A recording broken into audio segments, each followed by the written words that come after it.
Hey, what's up, guys? Jesse here from AI Music Money. I just wanted to answer a quick question for somebody. I am working on a video for you guys. I'm going to create a completely new artist. But before that, credibility check.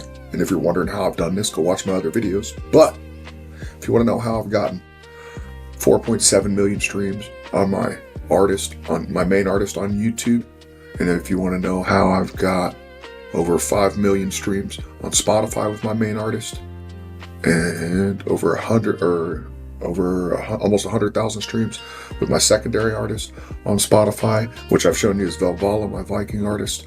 And I only have 583 subscribers on YouTube, but it paid me over $1,000 last month. And I showed you guys that payout. You can watch my last video for the payouts, right? And this is the secondary channel. And I say secondary as in it's getting the second most amount of traffic, and I've put in the second most amount of work on this channel. But you can see it's slowly gaining these views, and then the actual channel looks like this. And these are the albums we've put out right here, and we're using vidIQ. And I love vidIQ because it tells me my views per hour, and I like to look at it. It's really cool. But you can see we've started to settle in on what we kind of want our artist to look like here. And I want to answer a question. We had a question about, hey, how do you claim your official artist channel? And that is a big step, and that's why I'm working on making a full-length video of just going through the entire process and sitting down. And I'm also making one for the school community too. But you'll go over to, as you can see, and also this is cool about DistroKid, you can see I got over 5.2 million streams in the past 90 days. And that's a conglomeration of all my artists, but that's just Spotify. That's not counting YouTube. I've essentially got the same amount on YouTube, which is not normal. I'm coming to find out that most people usually get more streams on Spotify and less on YouTube, and that has to do with the search engine optimization. So I want to answer two questions. I need to pull up vidIQ on one of these. But to claim your official artist channel, you need to make your YouTube channel, give it the name, the exact matching name.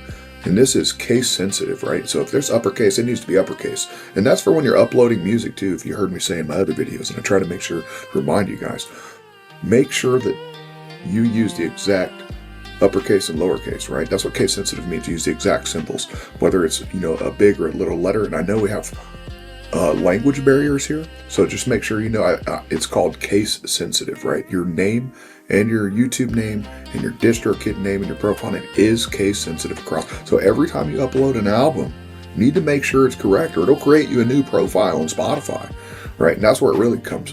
But to claim that, you're going to go over and click on this menu, see the little 4 squares.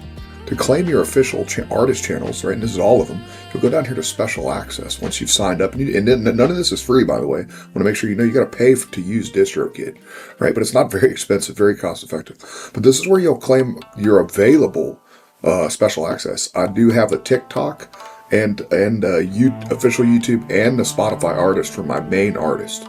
But I don't have a TikTok for any other artist, but like I said, the most work has gone into my main artist. But we're just now starting to work on my main one, so I'm learning the ropes of one TikTok first, and then I'm gonna do it for the rest of them, and then I'll make videos on it for you guys. But it's fairly simple. It's all straightforward, right? Follow the prompts. But when you want to claim the official artist channel, YouTube channel, same name. Maybe, and it tells you to make a video and upload a music video first, right? So put your WAV files into CapCut, throw you a picture in there, put you some nice stuff over it, and upload that video. And then you'll click here. But it's going to take, if this is your first album, if you're already have an established artist, it's going to take you a week or so before it pops up. So you'll see, click that, and boom, it'll take you to this menu, YouTube official artist channel, right? You see that? Yep, it looks like you can see it. So you got to manage it. And it doesn't have to be the same email. I've got multiple emails, and it primarily reflects the artist, right? So it's simple. And I have a official artist channel that has no videos on it, by the way, so I know that works. But if it doesn't work, they tell you to upload videos.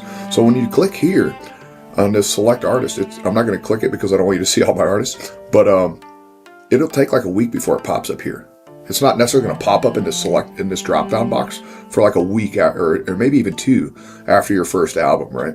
So my recommendation is make 1 or 2 albums first. Get a couple albums pumped through, make sure, and then wait a week or so and look to try to claim your profiles. But you can just start checking. It takes a while for it to populate through and run through the system. Then you'll be able to select your artist.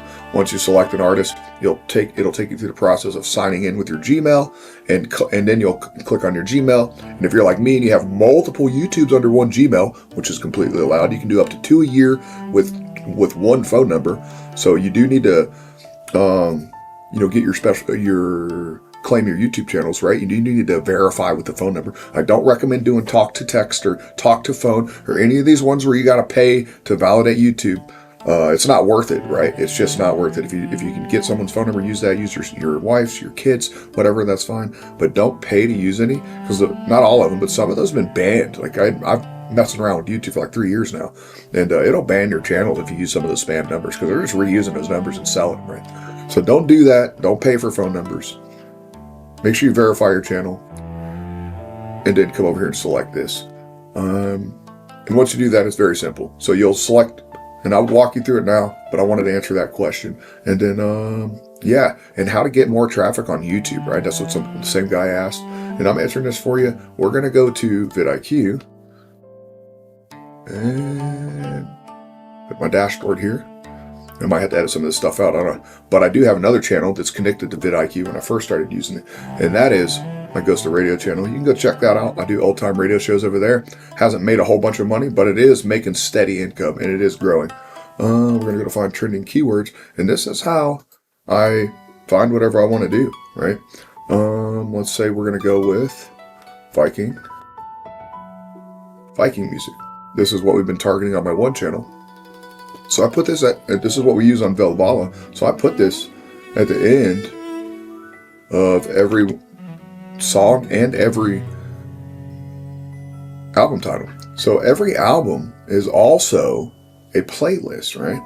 So here you can see, and I'll get back to that in a second when we go look at the statistics. But here you can see, in the search volume's going up, by the way, I believe.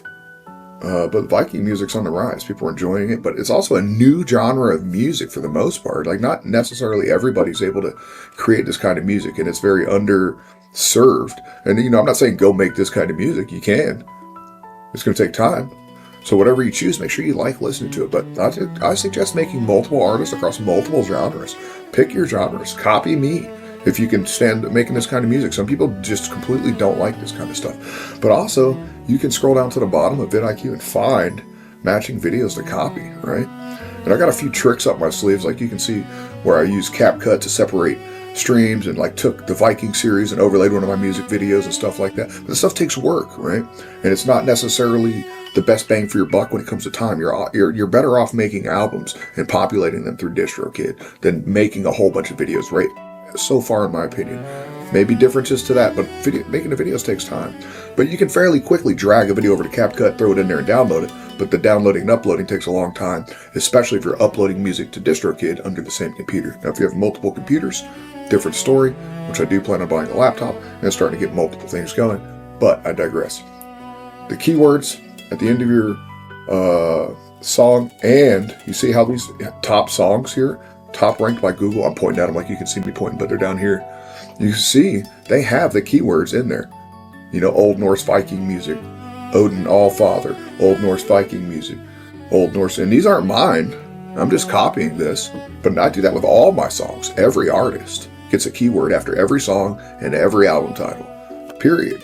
And the reason why is because when we're in YouTube, right, and I wasn't doing that at first, as you can see, but now, look, this is one of my newer songs, getting more views a day. But I do have keywords in a lot of them, right? Boom, boom, boom, boom, boom.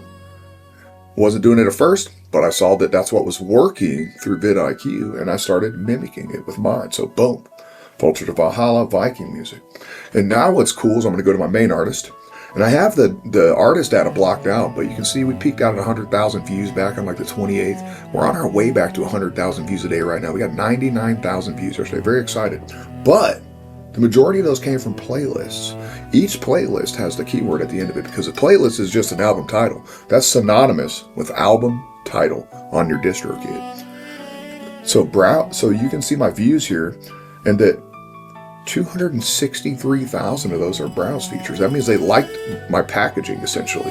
They liked what the pictures look like, and they liked what the thumbnails look like. And so you can see on YouTube here, this is pretty much what each song looks like. You got 21 songs. Each song has the same picture with a different title with the keyword.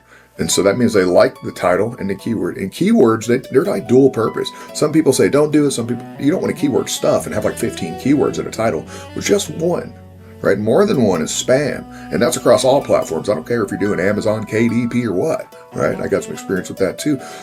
It will flag you as spam. Nobody wants you to keyword stuff. The user doesn't want that either.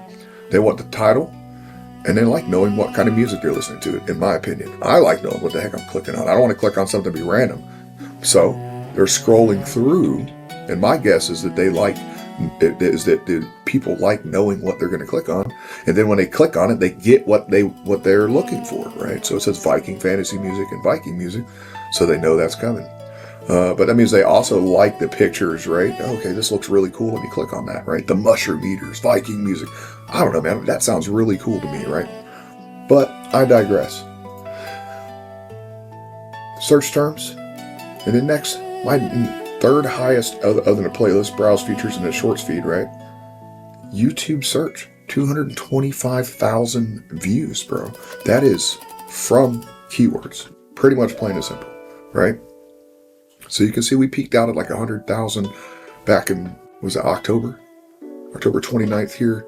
And then we'll go to Spotify for artists. On the main channel, the same thing. We've been, staying up there. And this is the same artist just on Spotify. We've been over that 100,000 views a day or streams a day mark for like a while now. And that is due specifically to search engine optimization. I'm not running any ads. And this is my secondary artist, and we've got the 100,000 streams. We're only getting X amount a day. But this is all from search engine optimization, right? But that's all I really had to say today. Use vidIQ, find your ideas, copy what's already working. You don't have to do anything crazy. There's room. There's trillions of views on YouTube, and that amount is growing every day as more people around the world come online and are allowed access or can afford access or are given access. And join the creator economy. Here's a way in utilizing AI to make some money moving into the future, right? Are you guaranteed to make money doing this? No. But I think you're all but guaranteed to make some money doing this. And as long as you're doing something you like, it won't be a waste of your time. I listen to my music. I listen to it at the gym. I own a gym, so I put it on while I'm teaching. I know, especially some of my other genres, I know there's no curse words. I know exactly what's in there. I know the meaning behind it. I know what it's supporting. I know who it's funding, right? We don't know that about every other artist. You'll be surprised, okay? But, thanks for watching. Drop any questions. I'll try to answer them for you guys. But I'm working some videos right now, but I'm also working on my main artist. Even showing you guys is to be fair, it's kind of at the bottom of my priority list, but this is what I want to do. I want to share with everyone. I think it's a good idea moving forward. And nobody else is sharing this as far as I know. Nobody else is showing how they do this kind of stuff. Use ChatGPT to help you come up with ideas. Use Claude AI to help you come up with ideas, or Perplexity, or Grok, or whatever you like. Use it to help you differentiate what you already do. The coolest thing about AI is that it's meeting you at whatever creativity and work level you're at. Wherever you are with creativity, wherever you are with working. Some people like to work all the time. I like to stay busy. I don't sleep very much. So I work. I get after it. I try new things, new ideas. I have fun. And then I go real hard at the gym with the peeps. So wherever you are on the balance of work, rest, and creativity ratio, which I find my most creative moments are when I'm tired and I'm trying to rest and I'm laying in bed, or you're tired on the couch. That's when the best ideas come to you. And a really awesome thing to do is roll over, hit the ChatGPT app, hit voice, and talk to it. Hey man, don't let me forget about this idea. Boom. And if you got it connected, it'll set reminders for you, by the way. But and then tell it, and then boom, now you've got that saved. I use ChatGPT like a personal diary that I can talk to 24/7. So it has everything. It knows everything about me. It knows what I want to do. And ChatGPT does for most people that use it like that. But I digress. This video is probably long enough.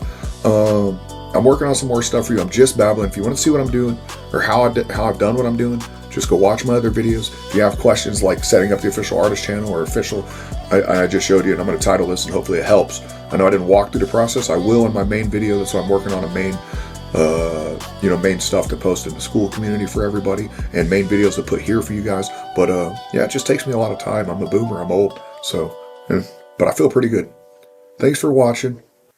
Catch you next time.